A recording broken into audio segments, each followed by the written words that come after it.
State health officials withdrew their indoor mask guidance, signaling a change in this fight against COVID-19. Lots and lots of people were just looking at this one disease.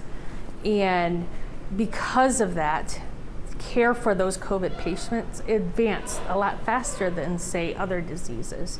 Naomi Ishioka, the emergency preparedness coordinator for Beaumont Hospital Troy, has been on the front lines of the pandemic since the beginning and has seen how far we've come. COVID, all of that research was just so concentrated that we have fewer people dying.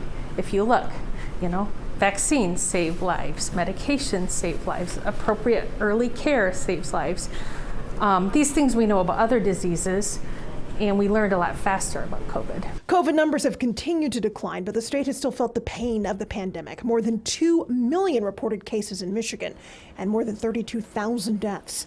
But through that, we've seen significant advancements. We learned that instead of putting somebody on a ventilator, we could use, for instance, high flow oxygen, which is a very strong, powerful, lots of liters of oxygen being blown into somebody's nose with this special humidified nasal tube. Ishioka says cooperation between hospital systems ramped up to fight the virus. We looked at working to care for the community as a whole, whether it was the vaccination clinics, whether it was taking care of COVID patients, sharing ventilators, sharing equipment. That we could be rounding the corner. Do you think we are? I do. I think that there may be setbacks. If you look at our statistics, we've gone up and down and up and down, with numbers going up and numbers coming down. But I actually do think that we have drugs that work.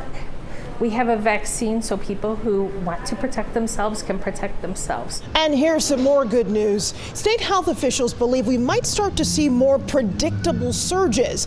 There are also new community level metrics that take into consideration the number of cases we're seeing, as well as the burden on health care.